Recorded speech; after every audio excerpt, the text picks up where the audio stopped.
Welcome to the FitPro Lead Gen podcast, where each Monday we bring you a brand new guest interview. And today we have another big one for you.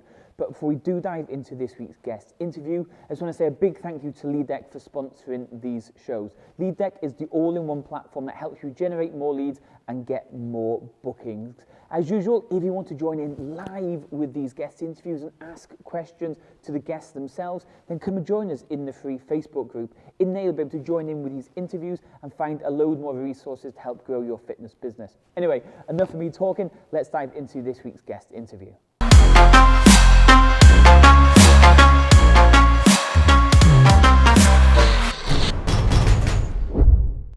Hey guys, and welcome to the FitPro Lead Gen podcast with me, 𝗵𝗺𝗃𝗏. Today we have a brand new guest, Carl, all the way from lovely Cambridge. Is that where you said you were from?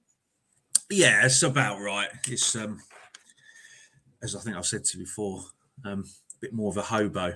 I spend most of my time out on the road, visiting clients all over the place. So yeah, but today currently just outside Cambridge. Nice. Okay, for anybody that did watch it on Facebook initially, we did try and record. It didn't start recording. We started talking, then it started recording, and then we ended it. So this is hopefully properly live working and there's no issues. No one said there's any issues now. So let's just dive into it. So how long have I known you now? I've known you maybe a good couple of years, I think, just by seeing your name pop up here, there, and everywhere when I keep asking for insurance for the gym. Is that about right? Yeah, it's about right. I think it's been a few years of out there in the health and fitness world now of I suppose being known as the gym insurance guy. And then we did try and get you booked in a couple of weeks back, and I don't know, just every time we try and get you on, funny things seem to happen. Like today it didn't start recording, then it did recording, and then last time you were locked out of your own home. Is that correct? Yeah, thanks for that one. Yeah, it was delightful. It was one where I knew that we were coming on to have this chat and that, and I thought I just need to shoot quickly out. So I just chucked the trainers on, ran out the door, and literally did about 3 steps and realised that all I had was my phone and no keys, and it was just like, yeah, brilliant. And I had to wait for I think about 45 minutes for someone to turn up with keys. So yeah, we seem to have had these issues. But then we did meet at Performex. Was it 2 weeks ago now? 1 week ago, and we finally said, let's get this done. Yes. I'm glad that we caught up there. That was a great event, and managed to get on here now, and fingers crossed it all continues. Nice. Yeah, let's hope for no more hiccups. So before we dive into it, because I'm going to ask a load of questions, the questions that I would have needed to know when I first opened the studio and when I carried on in the studio. But if we do dive into that, let's just learn a little bit about Carl himself. Like, who are you? How did you get started in the fitness industry? What kind of brought you to where you are today? Yeah, I think for myself and probably for a lot of people, and that getting into the fitness industry has been something from school. Always into sport at school, playing football, rugby, and all of those type of things. And it progressed going into college and doing leisure management and that type of thing. And I didn't necessarily follow the path that I wanted to do. So I had the chance to go to Loughborough and things like that, but I was convinced to get into employment.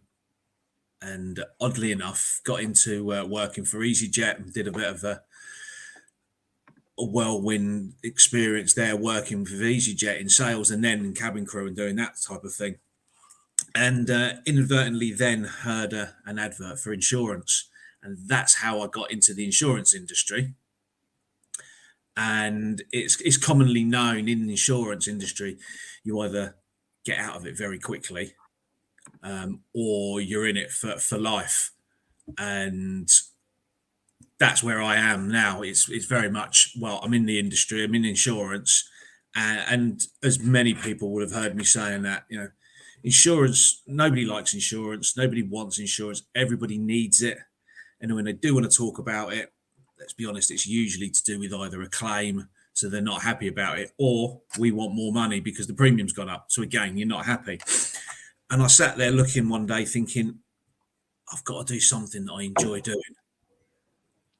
And it just came to me. And I was just like, I can't believe I hadn't thought of it for years before, of combining my passion and interest in the health and fitness industry with insurance. I'd done, like I say, football, played lacrosse, I'd run marathons, done triathlons, bodybuilding competitions, trained to be a personal trainer, but stuck with the insurance because that paid the bills and everything, and it was a career. So I combined the two, and that's where I am now. Insuring, bread and butter is gyms, but I can cover. I do insurance for fitness, for the fitness equipment, supplement companies, clothing as well. Nice. We've interviewed hundreds of people on here, and I don't think anyone's come up with a story of they were a flight attendant and then they got in the fitness industry. We've heard many other stories, but a flight attendant to the fitness industry is a new one for me.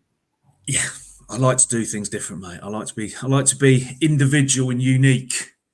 Nice. Okay, so you mentioned that you do insurance for a range of different things. Would I be right in calling you a broker, or would that not be a correct title? Yeah. No, it is the correct title. I am a broker. I deal with multiple different insurance companies, but predominantly I'm an insurance broker. So in theory, I could insure anything and everything, but my passion is the fitness industry, and it makes it easier. And the insurers that I deal with know that that's all that I will present to them are businesses that are in the fitness industry. Okay, so before we did start today's episode, I kind of said a little joke that maybe I thought you shouldn't because it might have offended you. But then a lot of people watching this are probably thinking the same thing. And that joke was, am I going to fall asleep listening to you talk now? Because insurance isn't like the cool thing to talk about. It's boring. I don't hide and pretend that that insurance is an interesting subject, and that's why I got to that stage in my life and my career of going, I've got to do something. I don't like insurance. I don't like it.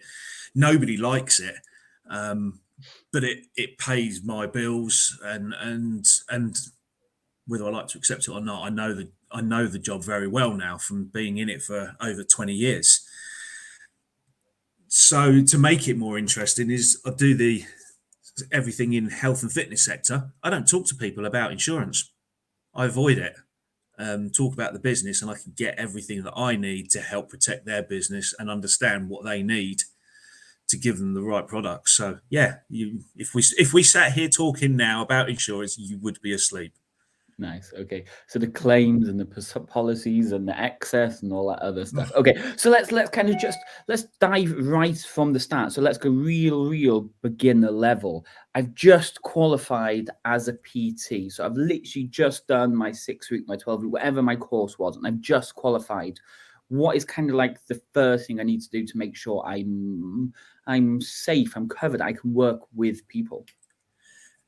The first thing is obviously you need your public liability. You need to be getting the right level of cover. Historically, there's always been the public liability of £1 million.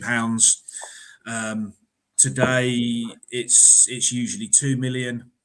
And going forward, I wouldn't recommend anybody having anything less than £5 million, just because the costs of living.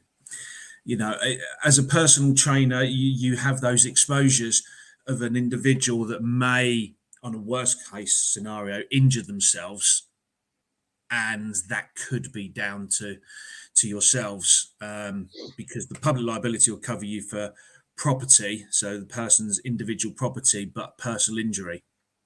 And we know the costs for health these days is spiraling out of control. And if you're training someone that's a 20-year-old that's potentially in the finance world, or is potentially got the opportunity of earning some good money, that type of thing. There's some huge exposures there that a new personal trainer, they're not gonna be thinking of it.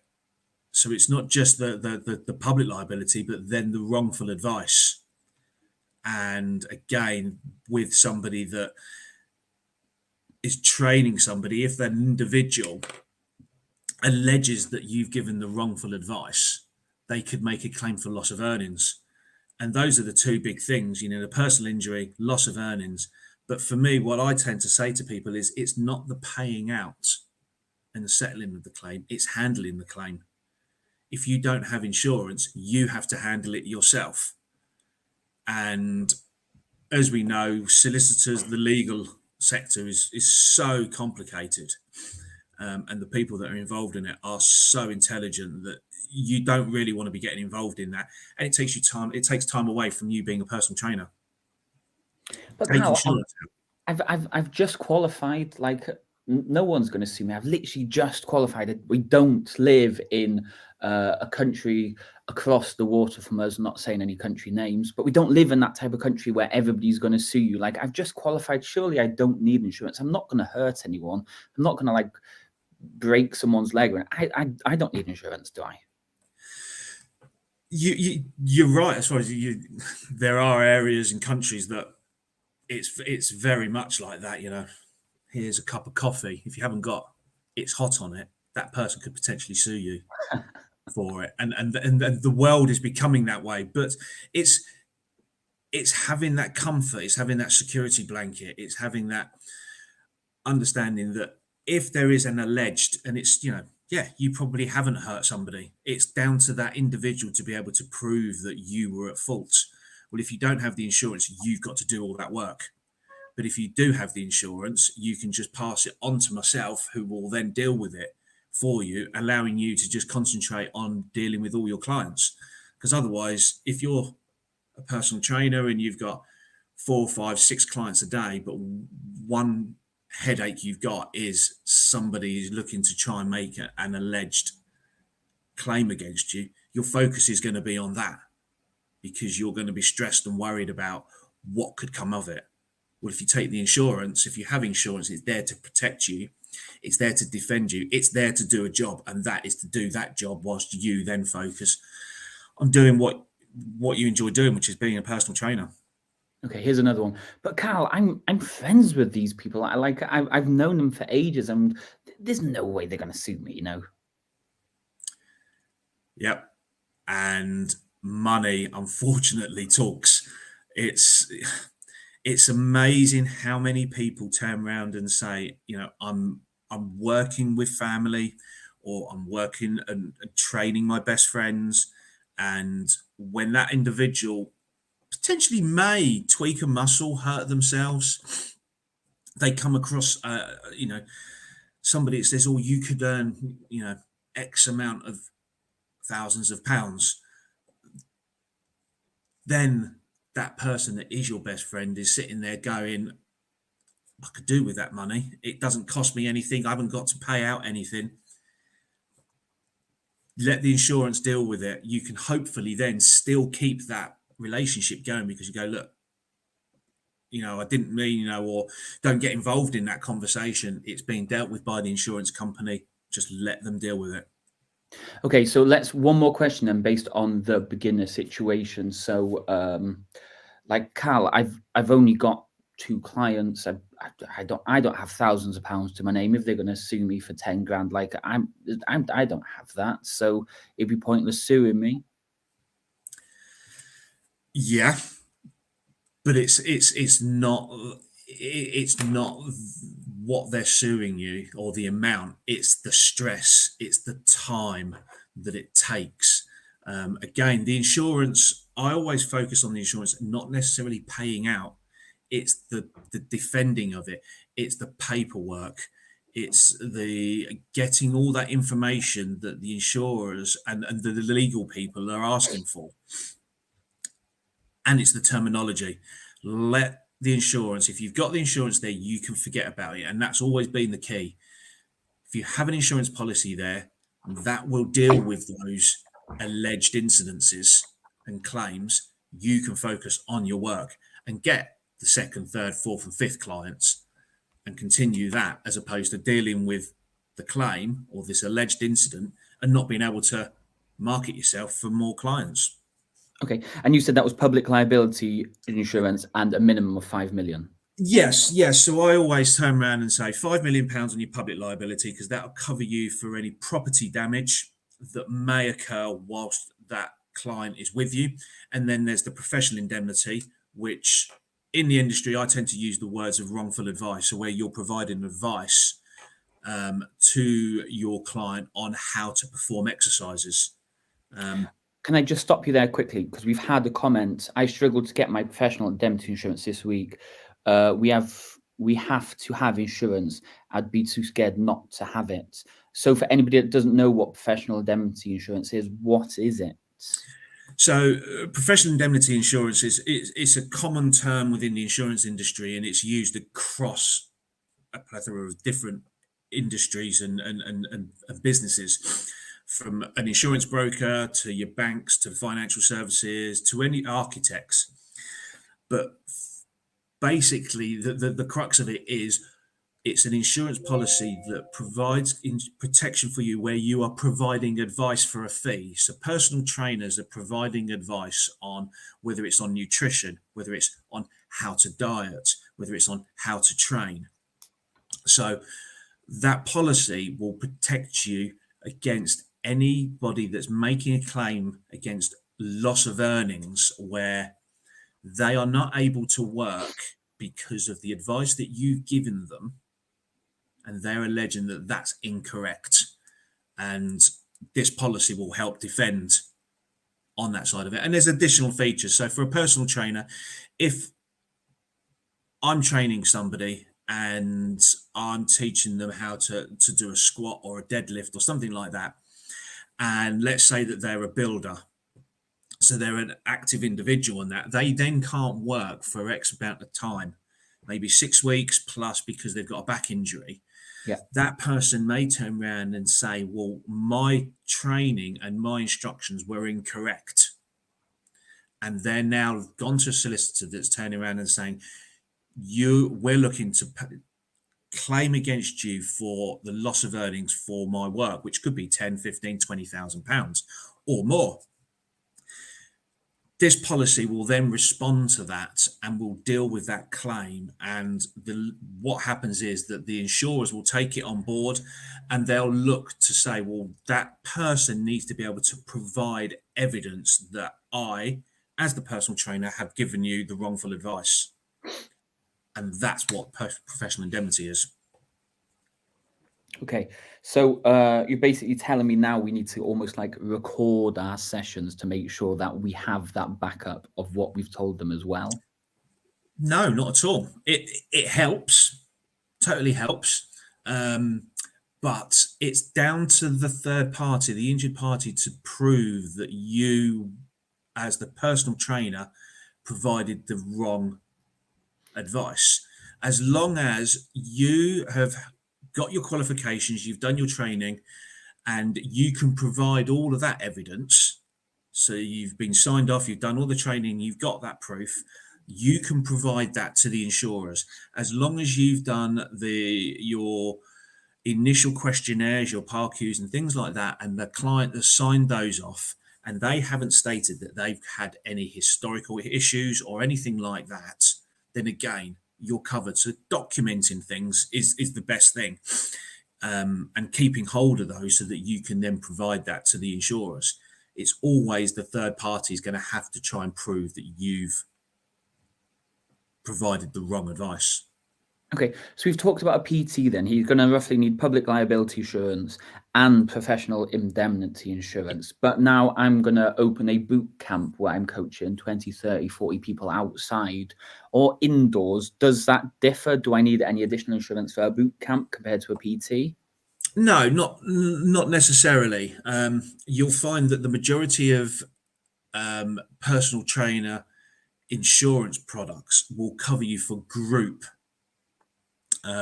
training sessions as well, and it's the same process as, again, it's a matter of making sure that everybody has completed their fit and healthy questionnaires, and that you're obviously qualified to be able to do the training that you're doing, and ensuring that where you're doing the training that you've got the sufficient space so that you can't, you're not potentially going to be liable for the fact that you've got 10 people in an area that is only suitable for 2 or 3.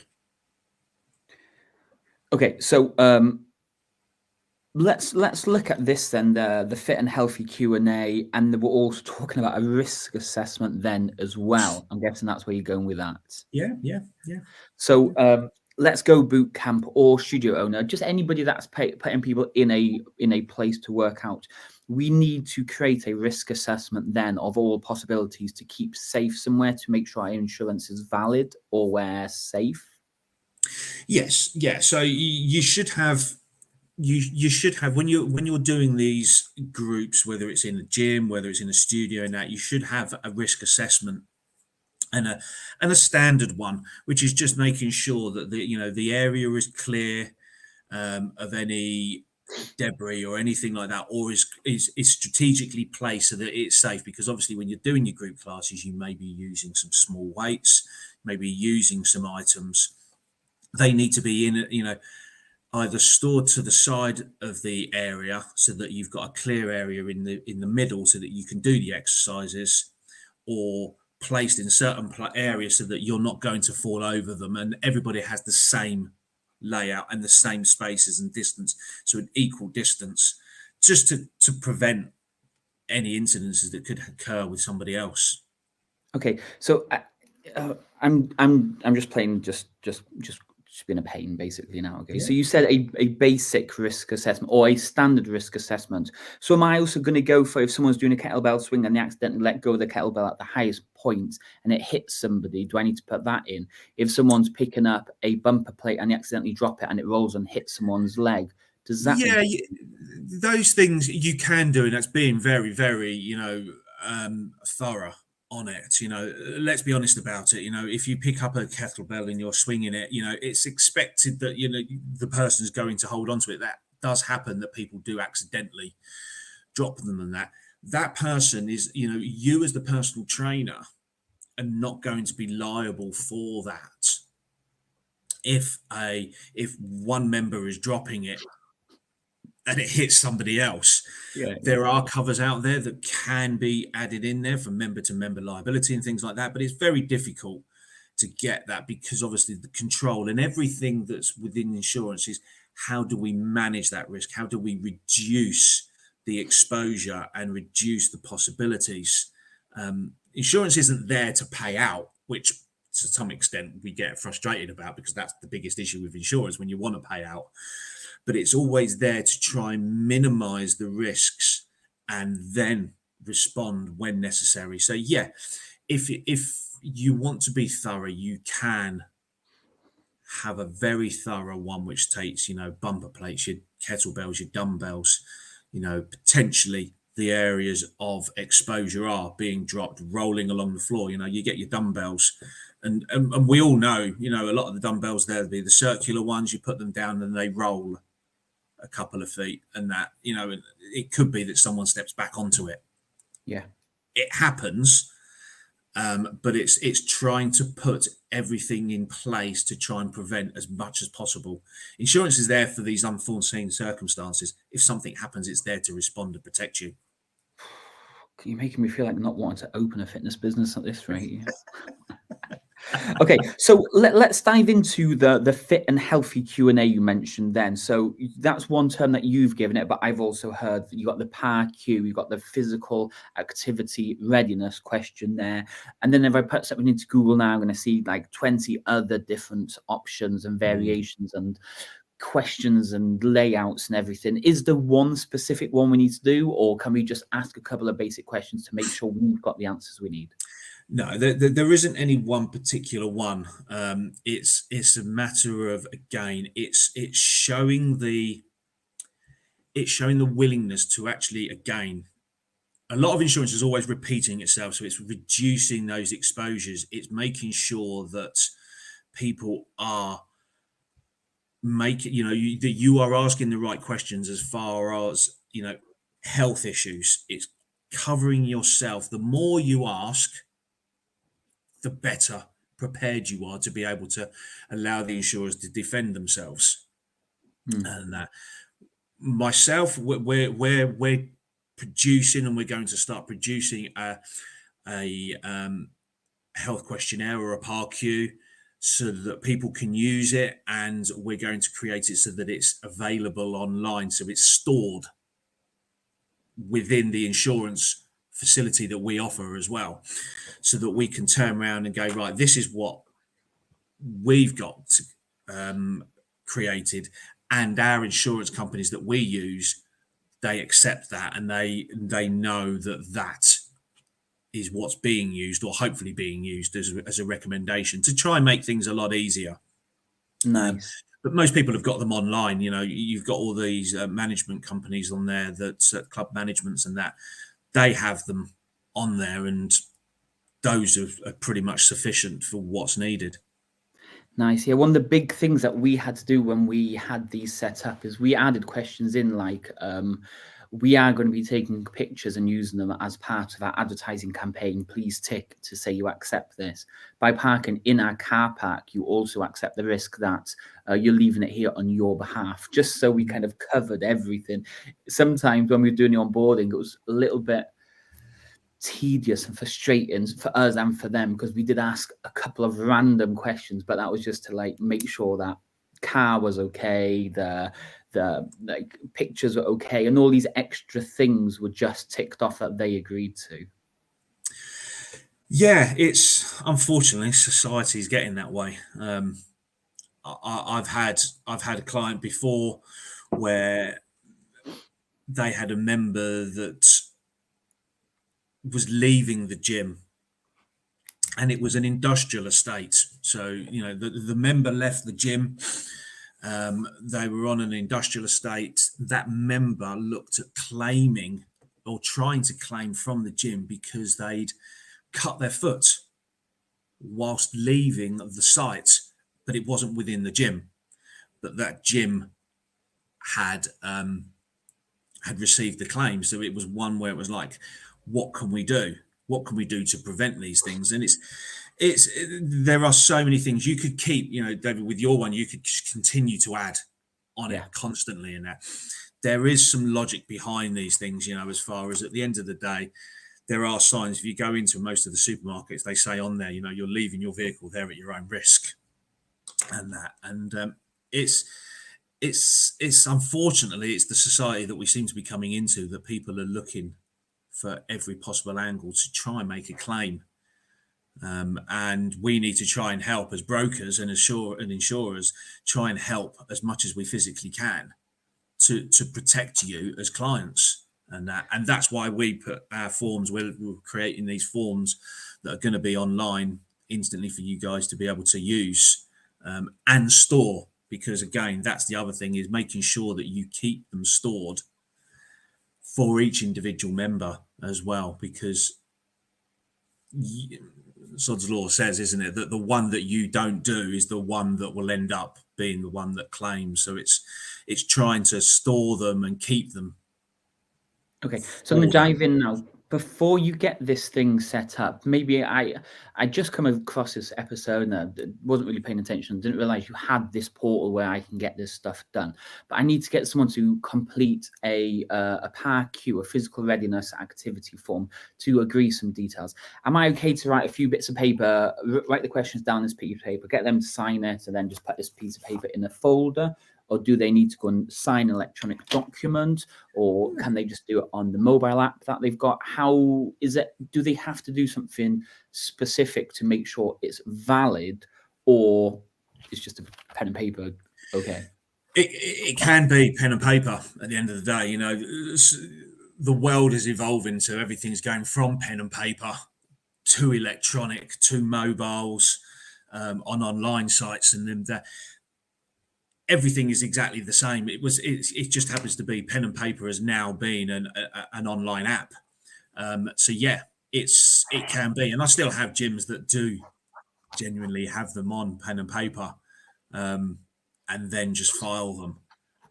All that I would say is, if you're doing it with pen and paper, make sure that if you're storing them in a fireproof cabinet, or having them stored away from the premises, or duplicates somewhere, so that if there is an incident that happens, you have a copy somewhere that you can then provide to insurers to say, well, we did do a 𝗶𝗺𝗃, and the member has signed it and confirmed all of their history and health issues, if there are any. Okay, so let's dive into another extremely boring subject then. Where does GDPR fall into all this, or is that just a thing of the past? It's still there. It's still there as far as GDPR. It's a matter of having it signed.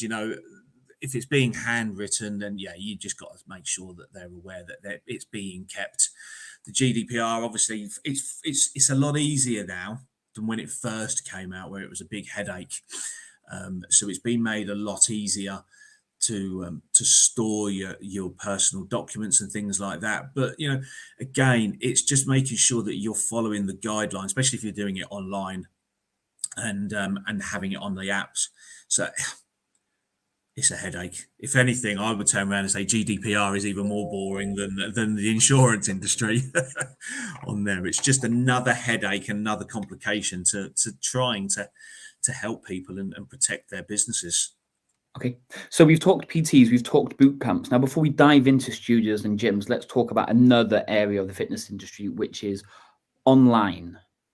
What do we need to do different, or is it, again, still exactly the same? Public liability, professional indemnity insurance, risk assessments, fit and healthy Q&A, and that's it? Or does online have a completely different setup? No, so it has all of those, and they should still all be done. So, your fit and healthy 𝗶𝗺𝗃s, you still need to be doing those, and you still need to be storing them. The main key and the main thing that people need to be fully aware of, and this became really apparent during lockdown. People went online and they were doing a lot of things, and the fitness industry were brilliant, because I think, if anything, they were probably one of the most proactive industries out there, as far as, okay, well, we can't go and see people. How can we train people? And went online, and they used TikTok, they used Instagram, they used all of these other social medias platforms. But one of the things that was overlooked was the insurance aspect of it. And majority of the insurance products out there at the time would potentially say online, so a personal trainer that was online, but the wording, and this is where the insurance does become very, very boring, because you need to read the wording, you need to read the conditions and the exclusions. And one of the main things that was apparent was that there were certain insurance out there that they would have personal training, including online, but then the wording would turn around and say the jurisdiction, UK, and the territorial limits of UK. So basically what it would mean is that any claim that occurred in the UK, they would pay for, and it would have to be done under UK law. The problem is, online is not just UK. It can end up anywhere in the world. So you need to make sure that your territorial limits are worldwide, so that you are covering yourself worldwide. Majority of the times it will say worldwide, excluding the US and Canada or North America. But as long as it says worldwide, you can add into US and America, and that's, you'd need to specifically state that if you wanted that cover. But then the jurisdiction being where the law and where the claim will be handled. And that I always recommend as being UK, so that you've got worldwide cover, but the claim would have to be handled within the UK. A lot of PT policies at the time were just UK and UK, so there was no cover there if a claim occurred outside of the UK. Okay, so because that is an interesting one. I do remember those times where we were doing online sessions. So the difference then would be here, online PT, where you're actually giving someone a coaching plan to do on their own. So that's the stuff we've just talked about there. But now I'm just going to do a random video on Instagram of me doing a workout or showing somebody how to do a follow along workout. Does that really differ between what we've just talked about, as in you're coaching someone properly and you're just posting free content out? It is slightly different, but again, it comes back to this whole, having the insurance there to defend you against an alleged claim. So yes, when people are posting out there and they're showing their exercises and they're doing their training or giving examples and that, if somebody that is online sees it and follows that and is able to then prove or is stating that actually they've followed those training instructions and that method, but they've injured themselves, they could potentially look at trying to hold you responsible for that injury. Now, it's down to them. It comes back to the fact it's down to them to try and prove that actually their injury was caused by that video. And that's very, very difficult. It's very difficult. And I don't think I've ever come across a claim so far, touch wood, where it's been successful. But again, it comes back to the fact of, if you have the insurance in place, you can then not necessarily worry about it. You pass it on to ourselves as the broker and then the insurer. They can deal with it and you cannot worry about it. If you haven't got the insurance or that cover in place, the insurance company go, there's nothing to do with us. You can deal with it yourself. And you'll get the solicitor's letters and things like that. And you don't want that. So would I be right in saying, before we start doing a YouTube workout or an Instagram workout, we need to do a little bit of risk assessment by saying, this is my workout. It's totally up to you if you want to carry on, or do we not need to? We can just get on with it. We don't need to put like a little warning video or phrase before the start of the video. Yeah, you don't necessarily need to put a warning on that. Again, it comes back to reducing those risks and trying to mitigate things. And it doesn't hurt to turn around and say that, and put something in there, a little running board along the bottom saying, this is my own training session. This isn't advice or instructions, because obviously the thing is, instructions are tailor made to each individual. So we as in the industry know that, someone's going to copy it. It's like, well, yeah, but if you've got a certain injury, you can't move in a certain way, we wouldn't necessarily do the training that way with you. We would adjust it for you personally. Yeah. But there's only, you can't put that all onto a video, because nobody's going to watch the video in the end. They're going to lose interest. So it's a matter of, you don't need to put it on there. And in the UK, we're fortunate that we still use common sense, but the insurance is there to cover you for those people that I suppose don't necessarily use their common sense and go, well, you're squatting with 4 or 5 plates, so I've done the same. But you couldn't lift that. I wouldn't allow you to do that if we were doing it as a one-to-one. Yeah. But you didn't say that I couldn't lift it. In the UK, fortunately, at the moment, logic would come into it, but in other countries, that's not necessarily the case. Okay, so let's studio, I'm guessing, is very the same as boot camp and PT, kind of what we've been talking about: public liability, professional indemnity, risk assessment, fit and healthy Q&As and all that stuff. How does a gym fit into it then? Because in the gym, they're not technically being coached. They're coming to do their own thing. Yes. So with the gym, it's in theory, taking away the one-to-one training, it's more of just a blown up version of a personal trainer, just without that individual training. So you have the public liability exposure there. So there's different risks. And this is where, again, it comes into the boring aspect of insurance, because you have your slips, trips and falls. And that's something that you're taught in insurance, as far as these are the biggest exposures, where people are tripping over things, that are slipping on things.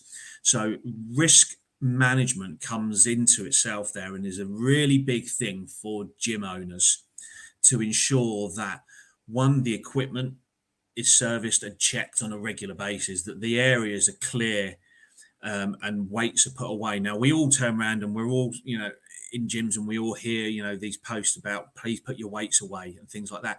That's not just because the gym owner is annoyed. Is annoying, or is a clean freak and a tidy freak, and they want everything nicely neat away. There are reasons for it, and it is very much that, so people don't trip over. Because if I leave a bumper plate on the floor and I leave the gym as a member, and then someone else comes in and trips over that plate because they're not looking, they could, in theory, hold the gym responsible for it. So there is a claim there. And unfortunately, where there's a blame, there is a claim. That's the story, it says.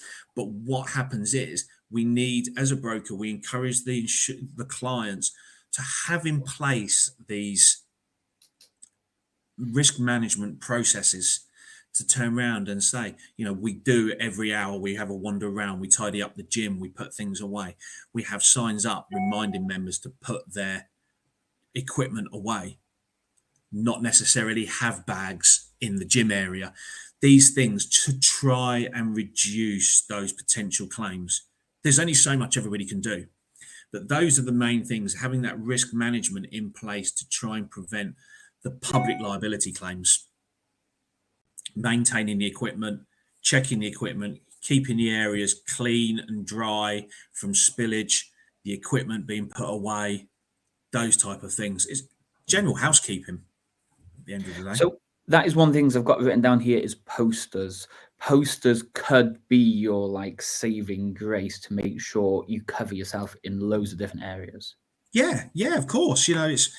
It's a great way of being able to highlight and remind people, that, clear, put your weights away. We see it all the time. You see it on the mirrors. Put your weights away when you're finished. If you can lift it, you can put it away. And we always look at them and go, oh, it's just because they just don't want to put them away themselves. Well, yeah, they don't, the owners don't want to put it away themselves. But at the same point, there are other reasons for it. It's keeping the place tidy and safe for you as members. That's the thing about it. It's keeping the members safe from each other and protecting themselves. So posters are a great thing to have in there to help reduce risks. We've got the posters to say put your weights away, don't have bags on the gym floor, and don't drink water while you're moving around and stuff, all those kind of general things. But do you need to put posters up of your public liability insurance, your professional indemnity insurance, your risk assessments? Do they need to be branded around the building, or can they just be stored away? They can just be stored away. You don't need to have them out. They just need to be easily accessible, and for staff to know where they are should somebody come in and inquire about it.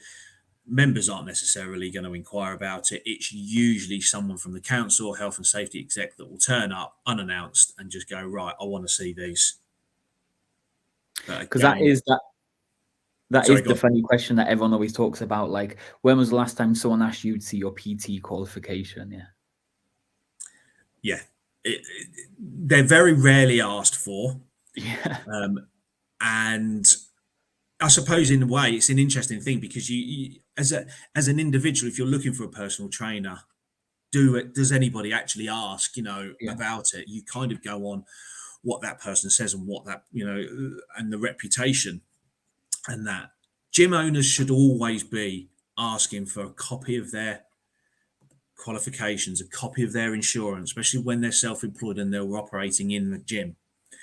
They should keep copies of them, so that if there is any time an incident or an inquiry, then at least as a gym owner, you do have those copies, and you've done everything you can to protect the gym and the members.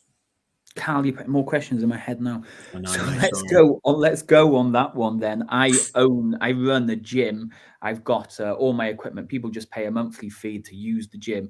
But now I'm going to take on some PTs who are going to PT out the gym, and I'm going to charge them a fee for using my gym. I need those stuff from them. Their risk assessment, their public liability, their professional indemnity for myself to store away? Yes, yeah. You should always, when you're hiring, or when you have self-employed personal trainers, or you're employing a personal trainer, make sure that you have a copy of their qualifications that they've done. Now, to throw it out there, the insurance does state that either they're qualified or can prove their experience. So there are trainers out there that, let's be honest about it, there are people out there that are of the mature age and they're a lot older and they haven't done the training and probably know more than any of us. As long as they're able to prove that they've got the experience and the knowledge, then they will be covered as well within the insurance.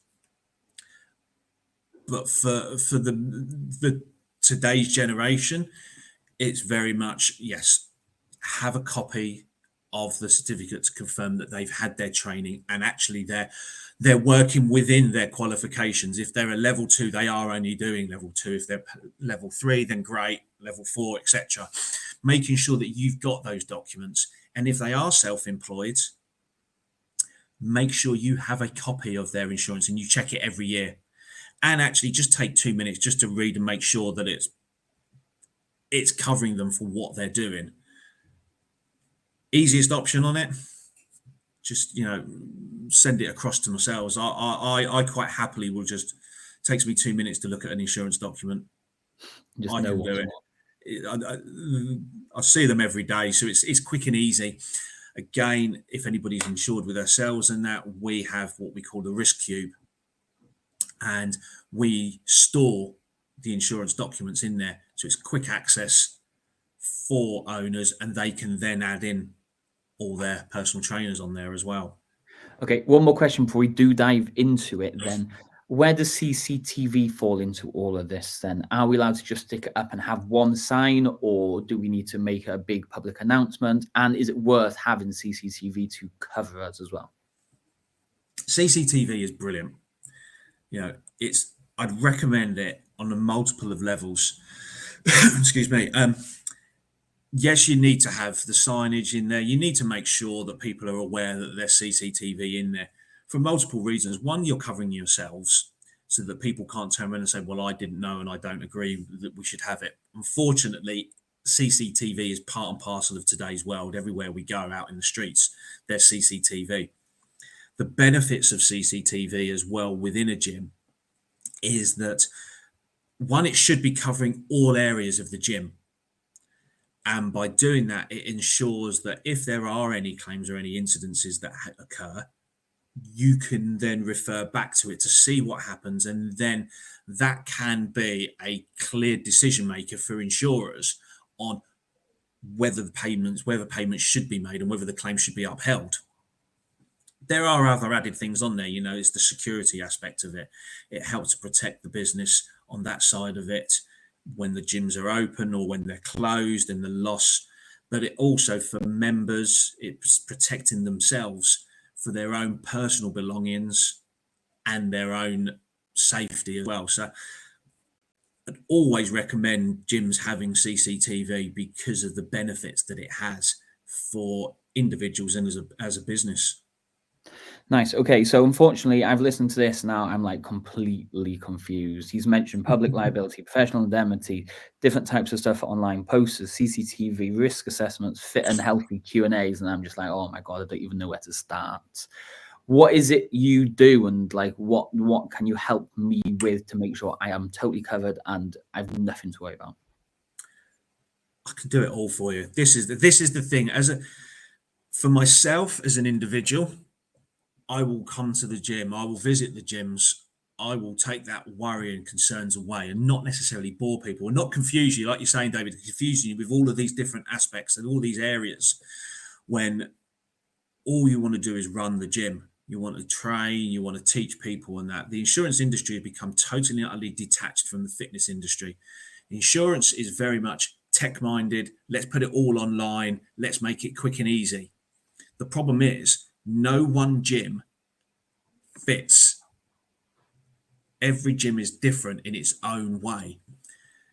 So what I do is I will come out to the gym. I will see the gym. I'll visit the gym. By the time I've been and turned up at the gym, I've got half of the information that I need.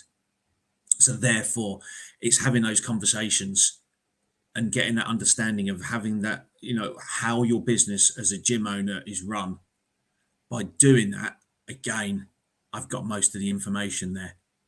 We're fortunate that with a number of the various different club management systems that are out there, they can incorporate all the inductions and the PARQs and the health questionnaires within it when their people are signing up. But we can do it as well, and we can incorporate it into what we've got is our risk cube so that they can be stored in there for you. The idea for me is to take that whole headache away, because by doing it on a daily basis, I just go through the same routines, the same processes, and I know exactly what the insurance companies want. I know what the gyms are looking for. It's just understanding those little individual things for those gyms, what makes them different to everybody else, and making sure that I get those included, to add confusion and add headaches to yourself, David, with all of this. It could be a matter of you're having kids classes. Some insurance companies don't like that. Some do. But it's having those conversations. I have those conversations with you. I get an understanding of whether, what type of gym it is, an MMA one, whether there's contact sports involved. As soon as I know that, I know the markets to go to. I know what you as a gym will require. And then I'll assist and help and guide people with it. Nice. Okay, so just to confirm then, you also work with studios, boot camps, PTs, and your online fit pros as well? Yeah. Perfect. And how does somebody reach out to you to have a chat and potentially get started, or even just to learn a little bit more? They can reach out to me via Facebook. A lot of people contact me via Facebook, Instagram, all the social medias. My mobile numbers are out there for people to contact me with, and then emails as well. Just contact me via 𝗯𝘀𝗀𝗃@𝗊𝐶ilio.com. And just arrange either a call, a chat over email or messenger, or a day for me just to pop in and probably have a training session and have a chat about the gym as well. Could you just what's the word? I've lost the word. Concilio. How do you spell it? That's what I was going to try to get to. Yep. So it's a bit of an unusual one, and that Concilio is KONSILEO. Nice. For anybody that was listening, just in case he weren't sure what you said. Yeah. I could make it more complicated. There is another one which I use, which is carl@fitnessinsured.co.uk. So there is another one on there as well. Nice. And you said anybody that's listening to this and reaches out could potentially get 10% discount as well. And there is a 10% discount for anybody that's listening and wants to reach out and have a chat. Carl, I appreciate you coming on today. I've actually stayed awake for the whole episode, which is a good thing. Learned lots of stuff as well. Potentially, there's definitely another episode in here talking about other aspects of insurance and making sure that we're fully secured as well. But no, I appreciate you coming on today. Thank you for your time. And we'll see you again at some point. Yeah, brilliant. Good to speak to you. Thanks, David. No problem. We'll speak to you again soon. Cheers, bye. Mate. Thanks. See you. Bye.